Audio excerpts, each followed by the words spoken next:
Welcome into the Graham Lincoln McLean podcast, presented by Ingles, the official supermarket of Graham Lincoln McLean. If you can tell if you're watching on YouTube, which you should be, and you should subscribe, get us to 10,000 subscribers. We are so close there. Mac's background on his fancy TV/painting thing is the beach, because we're heading down to South Beach today, Mac. We're talking Miami, Louisville, and we have a very special guest. Come on. Yeah, we do. I don't know if you can tell. It's kind of so I have a overhead light right here that's kind of pushing out. It changes a little bit. These are actually orange and green. They're actually Miami Hurricane Look umbrellas. at you. That's why I did it. I don't know what beach it is. It's not South Beach. It's somewhere in France or something, probably. It looks beautiful. Maybe we can Well, go hey, there one day, do an episode. France, French, that applies to Eyes us. in. Oh, we did it all on purpose. Let's Keem go. Mesidor joining the show. Very excited to help us preview this massive matchup between Miami Hurricanes and the Louisville Cardinals as they come to town there. And the Canes had a little bit of a head start, right? They had a bye week after Florida State. They got to jump into this game, which Keem does a great job of kind of breaking down what that all looked like from them. And it was funny too, KG, because we'll talk about this a little bit more ourselves on the back end. But I kind of asked him, like, hey, dog, this is the first team y'all have really played that's going to throw it a bunch. He's like, I'm just so excited. I'm just so excited, as he should be. And I'm excited to watch it. We're excited to talk to him as well. We're going to get a message from our friends over at Ingles, tell you about the best meats in town. You better believe it. And then we'll talk to Keem and we'll have a little game preview on the back end. Did you know Ingles only sells USDA Choice and Prime cuts of meat? Maybe it's time to reward yourself. Our butchers cut all our meat fresh in the store every day. Grass-fed, organic, you name it. Not only that, we'll even cut it to order just the way you like it. And we grind meat fresh in the store multiple times a day. It's all in the bag. That's the best meat in town for the best folks in town. Ingles, low prices, love the savings. All right, guys. Keem Mesidor, great to see you, buddy. You're sweaty. You're in the practice field. I guess you just got done doing all the things here. What does a Tuesday look like for you guys? You doing a little lift, little practice? Tuesday is shells practice, but really shells full padded. It don't matter. It's all the same in the trenches. And then we have a lift and then meetings afterwards. Yeah, KG, that was always my thing. It doesn't matter what offensive line or defensive line's wearing. We're going full speed. It doesn't matter. It never does. Yeah. Y'all are gonna sweat. Like, I think we all understand that, right? Not just sweat. You might bust a finger. It's full go in there. Yeah, and I'm sure Mario Cristobal loves to hear that, Akeem. You're coming off a bye week. Well, you're coming off a massive win over a rival in Florida State. Coming off a bye week, getting ready for this Friday game. Max said, what's typical Tuesday? What was typical about the bye week? Like, what were you guys able to work on, rest, that kind of thing? Walk us through that bye. Biggest thing is for the guys who got a lot of reps is to make sure we get our body back. And then also for the young guys to be able to step up and prove themselves. That's the biggest thing about a bye week is rest the high rep count guys and have the younger guys be able to get a lot of reps.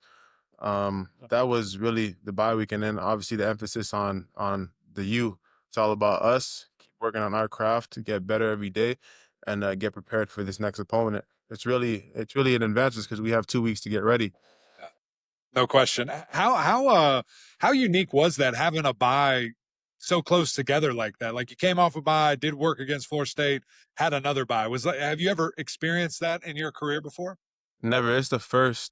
But I think it was needed. It was needed for me because Florida State was, I don't know, it was a pretty hectic game. We had, I think, 92 defensive snaps. So Yeah. it was a lot, and it was a much needed bye week. But this next run is going to be pretty hectic. Yeah. It's going to be a sprint to the finish, which is fun to see. Keem, there's a bunch of different places and different ways that we want to talk and discuss things with you today. But you brought up Florida State. I brought up Florida State. And I just keep thinking about the plays where you and Ruben align on the same side. Like, do you see the fear of God in the offensive line or in the quarterback when y'all do that? Like, walk me through when 3 and 4 are on the same side. What do you see from the opposing offenses there? Well, you're expecting the slide. You're expecting the slide to come to you, which sucks now. But when people see 3 and 4 on the same side, I know they get ready for it. I don't know what else to say. That'd be Yeah, a good I said answer. it for you. I know what you mean. I know what you mean. But what does that do for you, I guess, knowing that you have the slide, but also that you have that guy right there? And if you guys twist, if you go straight up, like just, I guess, mindset wise, knowing that y'all are getting a lot of attention, what goes through your head when you guys are on the same side? Um, I know that we can't if we're on the same side, it's gonna be very, very difficult to block us. But it's not even about us. It frees up the guys on the other side. It gives other guys opportunities for one-on-ones to win. So although it's a 3-on-2 or 4-on-2, it gives other guys one-on-ones, and that's really all it's about. Keem, I want to go more big picture here because this is your fourth year at Miami. I know you're a sixth year player, so you're one of the old heads, as they say. We know that, but you've been with Mario Cristobal the whole time at Miami. What's it like to play for him? And I've heard you say things about how much you enjoy playing for him, but what has he meant coming back to Miami and being your coach? So I was here on Coach Cristobal's first year, and I was a part of the whole rebuild process, along with guys like Ruben and Cece and all the incoming freshmen and transfers that came in. But just playing for Coach Cristobal is huge because he's the same guy every day. He has the same approach to the team and the game my first year than he has right now, and it's probably even more now because we have a lot more attention on us. So the more attention we get, the more Coach Cristobal becomes, a monster. So it's amazing to see and it's amazing to be a part of. Yeah, I can only imagine. You bring up CC. What is it like for you going against that offensive line every day? Because I said this to Francis, back when, um, when we were with you guys for summer camp and practice, and saying, hey, you're probably not going to see a better D line than that every Saturday. So Sunday through Thursday are going to be way more difficult and way tougher for you guys. What is that like from your perspective to go against those guys each and every practice? Well, I go against the best O lineman every day with our O line, and I would like to believe they feel the same about us. But we whatever good on good reps we do get are super critical, and they mean a lot to me because those are the best and most difficult reps I'll get all week leading up to the game. But we make each other better from spring ball, fall camp to now. Um, yeah, we just make each other better. Speaking of making each other better, Coach Heatherman comes in for you guys as a defense, and it seems he's made a difference. I mean, you guys obviously had pieces last year, obviously dealt with some injuries too, but this year that defense is just hitting on all cylinders. What's it been like for him to come in and take over the defense? It's been huge. He brings this approach of violence with everything you do. Communication, running onto the field, what like hands, feet, writing notes, violent notes, like everything. Violent notes? Like violent. He just brings that approach with everything we do, and you can see that when we play. I And don't how think do there's you any doubt. hold on, Mac? How do you write violent notes? I don't know. I don't know. Like you etch it You into just the paper. you just yes, coach. I got Yes, you. coach. Whatever it takes, whatever it takes. Well, it's funny because I think obviously there have been, adjustments to the scheme, and he brought in his scheme, and the way that you guys playing just looks really fast. It looks like everybody's lining up, knows their job, knows what to do. I think that's also a credit to guys like yourself and leaders like yourself. Where do you feel like you are mentally? I mean, are you at your best right now, mentally, physically? Because that's what it looks like on the field and the success that you're having. I think I'm doing a lot better than I did last year, and I think I'm in a really good spot. But I'll never feel like I'm at my best. Really, there's always something to get better at. There's always money left on the table every game. I feel like so there's always improvement to make. But I feel like I'm in a good spot. How much of that mindset for you, Keem, comes from your upbringing? I heard you talking about that from Canada. I think you're from a five children household and you had to like go to the US to get noticed because you're in Canada from a football perspective. How much of that mindset for you comes from that background? I think a lot more, all of it. Growing up in Canada, I never really thought I was good enough to play out here. Because the narrative is, big bad Americans just run football, right? Sure. So, um, I never thought I was good enough, but I just kept working. And even when I finally came to the States, started playing football and noticed and realized that football is just football. If you're a baller, you're a baller. I still kind of lacked in confidence. But throughout my college career, I've gained that confidence to like I know that to the work I've put in, I know the skills that I have. I know I'll be able to dominate at the line of scrimmage, but there's always going to be that maybe kind of doubt in the back of my head. Maybe I'm not doing enough. Maybe I need to do better or whatnot. But it's all because of how I grew up. I love that. I think there's something to why you play the way you play within that. Let's look at Louisville a little bit here. You said you had extra week to prepare for these guys to really look at them, and it's a pretty fun opportunity for you as a pass rusher because they're going to throw it and they're going to Yeah. throw it a lot, especially with some of the injuries that they have at the running back position. When you play an offense like that, which I think honestly this is the first one that y'all played this year that is going to throw it and want to throw it 40 plus times a game. What is your mindset as a pass rusher, and how does that maybe change, your play going into this thing?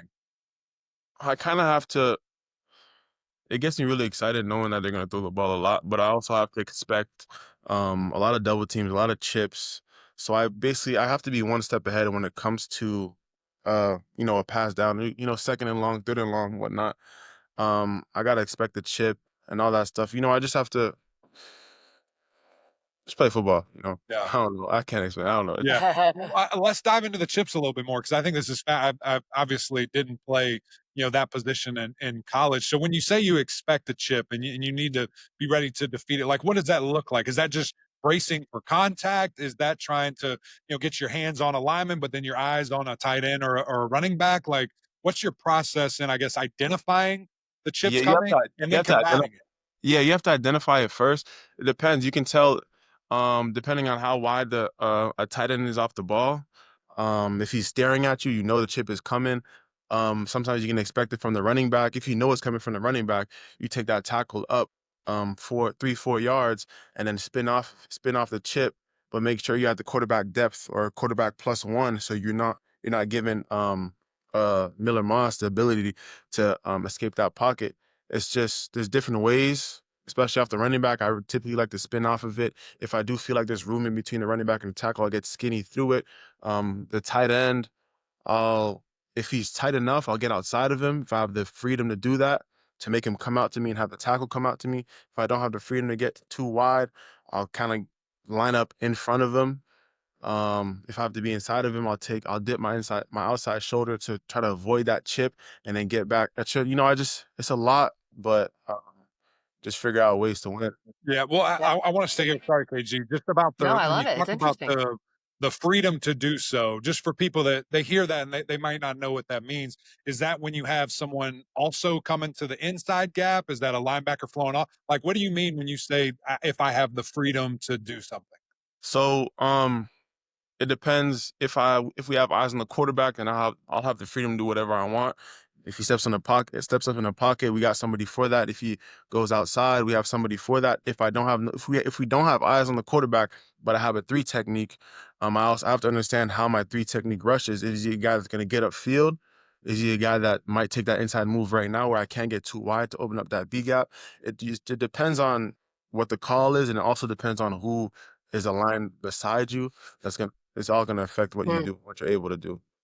Keem, how would you have answered that 6 years ago, like your first year of college football? Because you sound like a guy who's played a lot of football.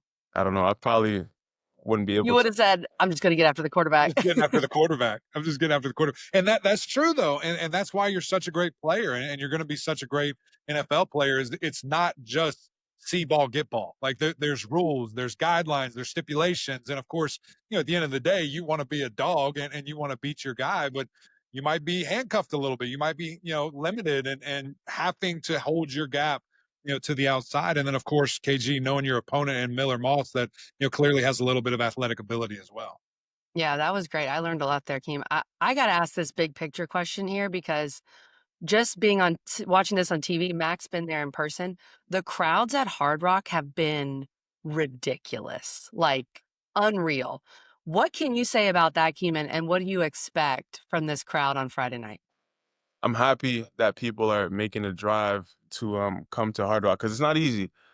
And Hard Rock has a huge parking lot. Like, it's not easy to get around and get into Hard Rock, so that's always appreciated.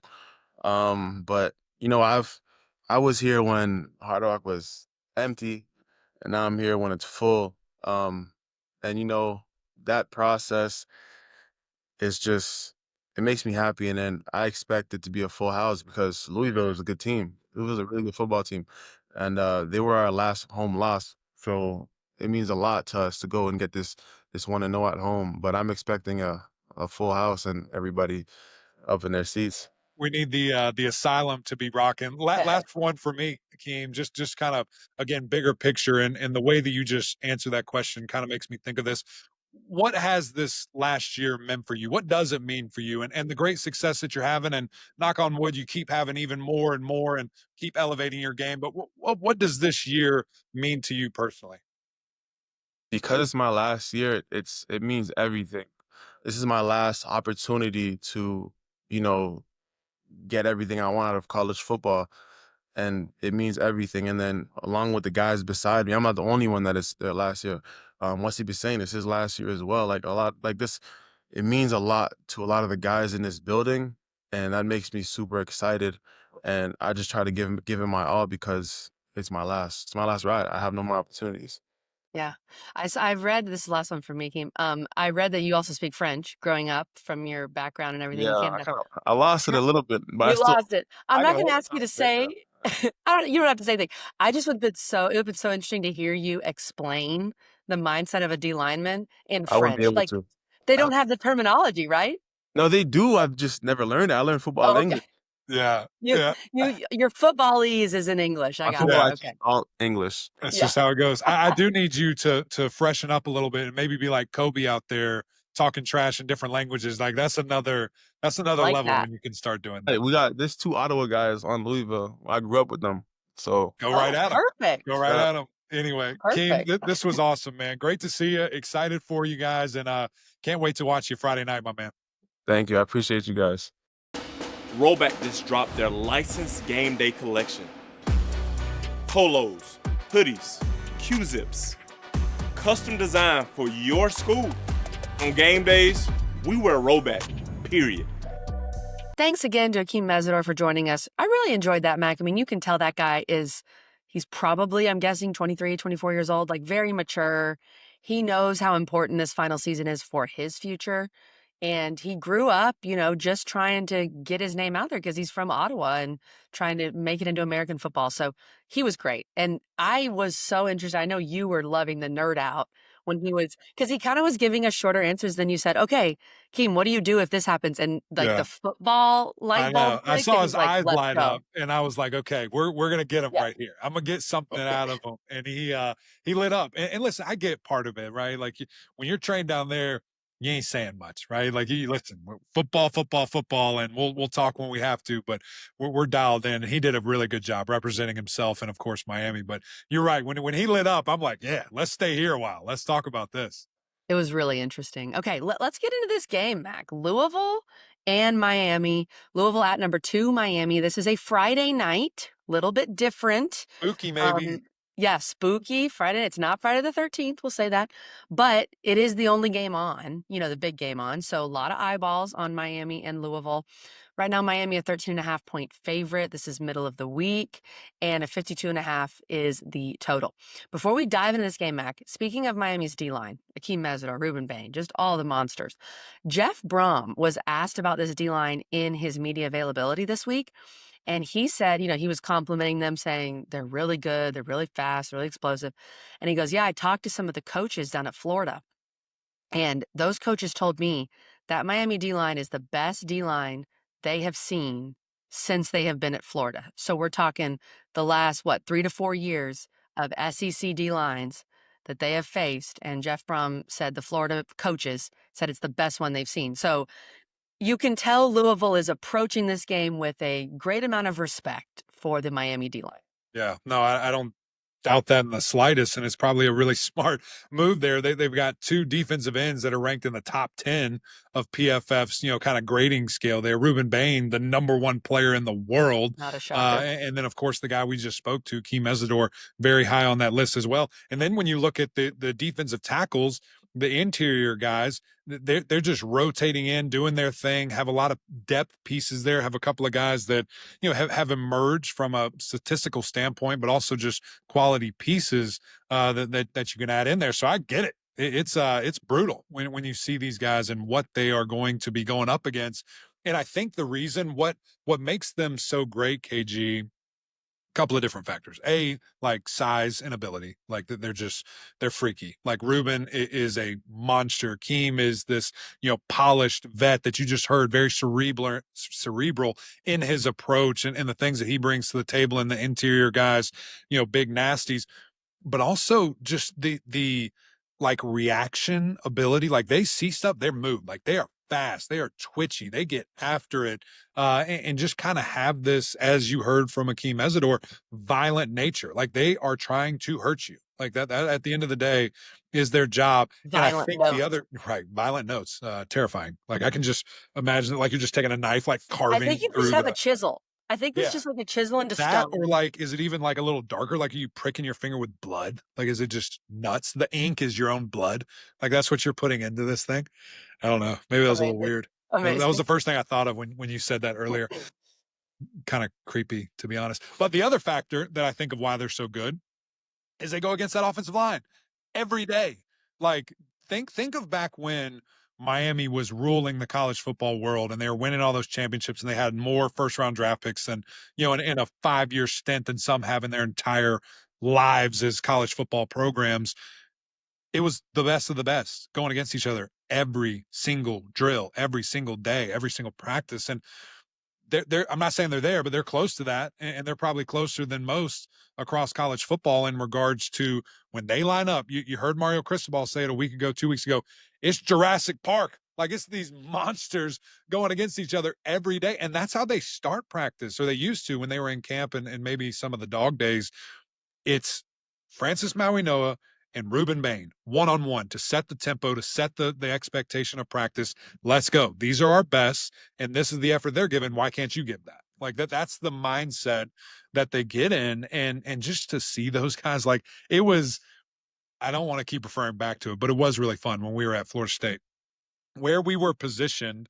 We were in where Miami warmed up, and this everybody does this. I'm not saying it was unique to them, but they went into the corner that we were standing in, and of course, it's like candy in a. I'm a kid in a candy shop for me, and I'm just sitting there, and I see Ruben and Francis go against each other, and I'm like, this is nuts. Like this is the best of the best. Yeah. Getting ready, getting warmed up, giving each other their all, and then you saw what they did the rest of the game. I mean, it's freaky. So I think Coach Brom's spot on, and he's got a tall task to, because we'll see how healthy those running backs are. I can't imagine they're too ready. So if you become relatively unbalanced and have just one thing you can go to, and that's throw the football, look out. It's going to be tee off season for that defensive line. That is my big question with Louisville. And I think that's been the question for Louisville since the Pitt game. And of course, they beat Pitt. They have a crazy comeback there. And then they lose a heartbreaker in overtime to UVA. And they're coming off a bye, too. So let's hope they've been able to get healthy. Isaac Brown did emerge in the second half of the Virginia game. He did some really good things, but it was mainly in the passing game. So I'm just curious to see how much Louisville can run the ball, who's healthy, who's out there. Those are the big questions for Louisville right now, and they're going to have to do that, Mac. They can't just throw it against Miami. And Miller Moss has had some really good moments. He's also had some turnovers. I think that's the other big key in this game. Miami is 8th in the country, a +6 turnover margin. Like you cannot down there in Hard Rock night game turn the ball over early or start slowly, but Louisville's got to have some production from those backs. Yeah, well, and yes, I completely agree. And how much will the offensive line allow that? This is a relatively down group from what Louisville has had in the last couple of years, and certainly since we've been doing this, and the key players that they've had there. But I do think there is something to the excitement and the joyous level of, oh my gosh, they're going to throw it a bunch. It's a bit of a double-edged sword. There is, yes, the opportunity to pass rush, but this is by far and away the most frequent. I won't say good, best, or whatever yet until we see it, but this is the most frequent passing attack that they will have faced. So that's a new challenge for those defensive backs, for those linebackers. And Louisville's got two really, really good ones. Like Eddie Royal loves Chris Bell, thinks Chris Bell could end up being a first round pick. He's great and he's big. He's a big, big guy and he's old. So he kind of, gets it. Again, like we just heard from Akeem Mesidor. I am very interested in that matchup just to see because I mean that's you can do a lot of things in the passing game where you can kind of complement or you can hide, excuse me, the run game. Like you can do quick Yeah. game, throw it out. Get it out It's quick. essentially a run. You can do screens. You can do things of that nature that can kind of relief, a rush and things that way that can slow down that D line that a normal running attack would. But I'm fascinated to see those DBs and just how do they stack up size wise, versatility wise. Is it status quo and they get 2 or 3 picks and they shut this thing down quick, or is there a little bit of struggle there and they're in a little bit of a dogfight here? So I'm fascinated to see that honestly is probably outside of just for fun, because I do wanna see what this D-line can do. That's probably the most impactful matchup. Like, if you're watching one thing in this game, that's probably it, just to see how do the DBs, who are totally retooled and beasts, they've been great. Some young guys in there, doing their thing, freshman All-American at the midseason point. How do they fare when they're getting thrown at 40 plus times a game? Sure. With Chris Bell and Colin Lacey, I mean, those two are two of the best in the ACC for sure. So that's going to be a fun matchup. Mac, when you flip it, I do think this Louisville defense has been a little better than we thought. Like we had some questions coming in with them. They faced a really good Virginia offense. Pitt, the defense didn't look as good. But that's the other kind of if you flip it in this matchup. Can the Louisville defense do enough to keep Louisville in the game? Because Miami's looked so good offensively. Malachi Tony just freakazoid. And that's what Miami did to Florida State. It's not like they had the best game offensively, just when you look at the numbers and sustaining drives, but they were so explosive. And those explosive plays, I don't think Louisville can be explosive on offense, but I don't know if you want to go tit for tat. Like Yeah. last year's game, Miami wins 52-45. I'm not sure you want that if you're Louisville this Right. year.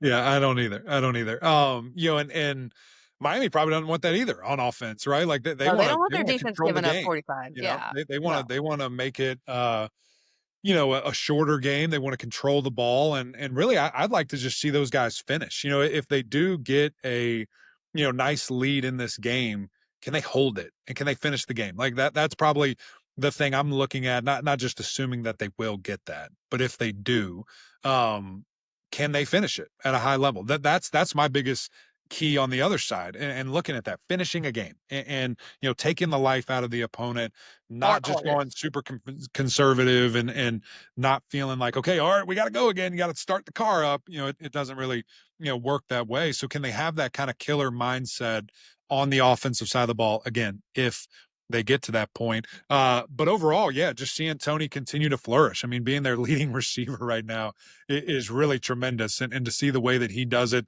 obviously Mark Fletcher and the boys in the backfield have been great.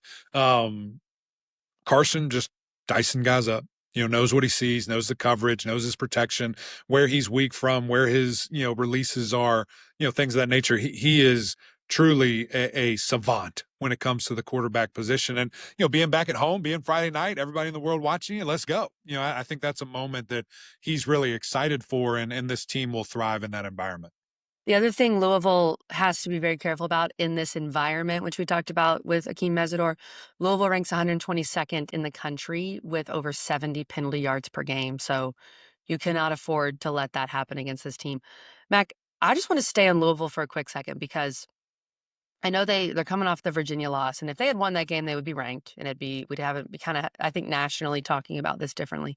They're 1-1 in the ACC. You look at the rest of their schedule. Like, if they can find a way to win this game, they've got BC, Virginia Tech, Cal, Clemson, which, let's hope Clemson has a pulse by then, SMU, and a bad Kentucky team. Louisville, if they find a way to pull this upset, which low-key Mac and Miami fans, cover your ears, could be good for the ACC. Hey. I'm just saying, one loss Miami if they win the league, or just one loss Miami in general, they're still getting in with their non-conference. So I think Louisville's got a very interesting. They've got a very not forget the word interesting manageable finish to the year. If they can win this game, then we'll be talking about Louisville. Sure, why not? And that's just kind of what they do, right? I mean, that's what they've done, since Coach Brahma has been there, and a little bit before, a couple years, earlier, is win games, and they find a way. And I certainly think that the interesting thing, no Georgia Tech, you already lost to Virginia, no Duke. So in regards No Florida to, State. yeah, well, they're a little bit out of the factor of what I'm Just saying, teams but that could possibly beat them is what I meant. Yeah. I'm just saying, out of the controlling your destiny to get to Charlotte, you don't really have that because you already lost to Virginia. Now, certainly beating Miami helps, Right. but the other two are going to have something to say there, and they have very favorable schedules as well. So it is interesting. It will be interesting to see there. And who would have thunk that we would be sitting here looking at the schedule saying, "Oh yeah, SMU, Clemson, you're No big fine, deal. you're all right, you'll figure it out." No big deal. It is fascinating, just like this game will be. What do you think about these points? You want to pick now? You want to wait? You want to wait Let's till pick Friday? on Friday because we generally talk about the game all week We'll and dive then in we a little make our more. final picks. Yeah. You know, Friday night, I love a road dog on a Friday night. All right, Mac. Go ahead. A Crazy bird things with teeth? happen. Crazy things happen. A bird with teeth, perhaps. Louisville, last time they went to Miami, they won the game 38-31, if you do recall. I don't know. We'll see where the line ends up. And I think a lot of it, can these backs give Louisville something? And we're not going to know that. Like, we didn't know Desmond Reed was playing until Would 10 have been a.m. nice. or whatever, day of the game. So those are all the questions. But I like that both teams each had a bye week, so that's even. And I do think Miami, the crowd will be good. But, also on a Friday, as Akeem was mentioning, it can be harder to get to a game by 7 on a Friday just with whatever's going on. So I hope that crowd is still great. Point is, we'll make our picks on Friday. We will. We will. It'll be interesting. It's kind of a big number. I was a little surprised when I saw it. We'll see if it fluctuates at all the next time we reconvene. So appreciate you guys. Appreciate Cam over at Miami. Appreciate Keem Mesidor for his time. This is always great. And excited to continue to roll, guys. Jump on this train with us. Go subscribe, as KG said at the very beginning. Jump in the comments. Tell us what you think about Keem Mesidor and his attacking a chip block. I love that. We could have talked for an hour about that, and how he dissects an offensive line there was super fun. But we appreciate you guys. We will be back for more on Friday. Cannot wait. But until next time, we'll see y'all.